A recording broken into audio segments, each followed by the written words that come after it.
ఈరోజు విశ్వాస వాగ్దానము. నీతిమంతుల నివాస స్థలమును ఆయన ఆశీర్వదించును. సామెతల గ్రంథము 3వ అధ్యాయము 33వ వచనము.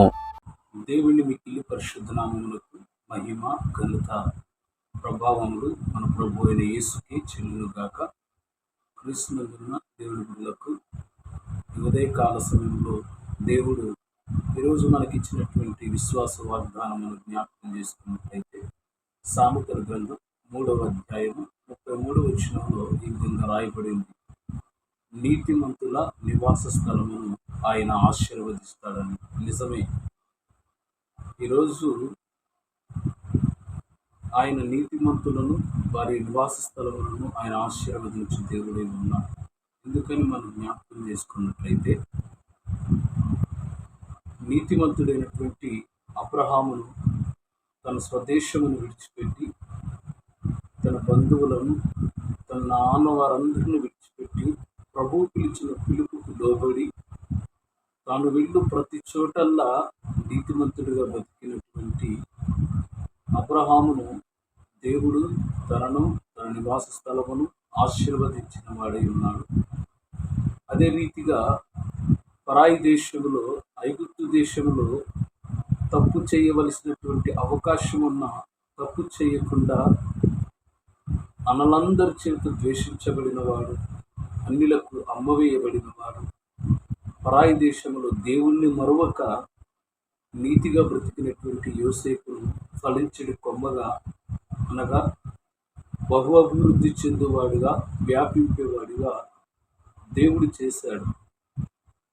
ఇంత మాత్రమే కాదు కానీ నీతిగా బ్రతికినటువంటి యోబును కూడా దేవుడు ఆశీర్వదించాడు, ఆయన నివాస స్థలమును ఆశీర్వదించాడు.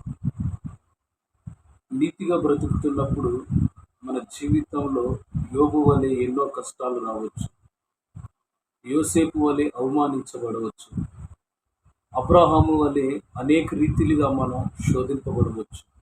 అయితే శోధింపబడిన, అవమానించబడిన, కష్టాలు ఎదురైన, శ్రమలు ఎదురైన మన ప్రభు అయిన దేవుని ఎదుట మనము నీతిగా బ్రతుకున్నట్లయితే దేవుడు మన నివాస స్థలమును ఆశీర్వదిస్తాడు.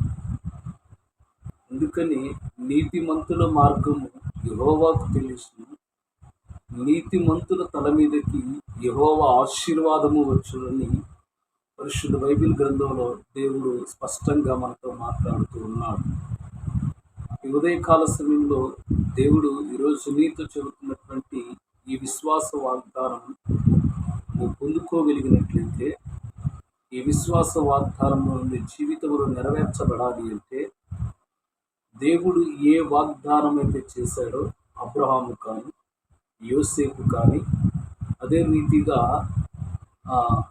యోబు కానీ, ఆయన చేసినటువంటి వాగ్దానములను విశ్వాసము ద్వారా వారు పొందుకున్నారు. కాబట్టి విశ్వాసమును బట్టి వారు నీతిగా బ్రతికారు. అందుకనే బైబిల్ గ్రంథంలో దేవుడు ఒక చక్కని మాట రాయిస్తాడు. ఏంటి ఆ మాటను మనం జ్ఞాపకం చేసుకోగలిగితే, అబ్రహాము విశ్వాసమును బట్టి అది నీతిగా ఎంచబడెను అని రాయబడి. కాబట్టి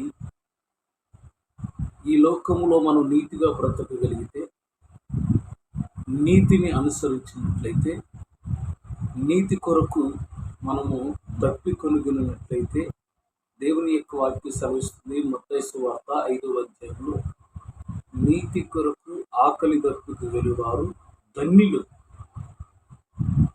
ఈరోజు మనము దీవించబడాలన్నా, ధన్యులుగా మనం దీవించబడాలి అన్నా, మన నివాస స్థలము ఆశీర్వదించబడాలి అంటే దేవుని సన్నిధిలో మనము నీతిగా బ్రతకటం ఉండగలిగితే దేవుడు నీ పట్ల, నా పట్ల గొప్ప కార్యాలు చేస్తాడు. అట్టి కృప దేవుడు మన నివాస స్థలములను మనం ఆశీర్వదించి ఆయన కృప తోడేందుగా ప్రార్థన చేసుకుందాం. పరిశుద్ధుడా, ప్రేమ కలిగిన తండ్రి, నీ వందనాలు. మా నివాస స్థలమును నివసించేవాడు, దీవించేవాడు, ఆశీర్వదించేవాడు, సమస్తమును మీ చేతులకు అప్పగిస్తూ నీతిగా బ్రతకగలిగే విశ్వాసమును మాకు దయచేయమని యేసు నామములో ప్రార్థిస్తున్నాను మా పరమ తండ్రి. ఆమేన్. ఆమేన్. God bless you all. దేవుడు మీ అందరిని దీవించి ఆశీర్వదించి తన కృపలో వర్ధిల్ల చేయనుగాక. God bless you. ఆమేన్. హల్లెలూయా.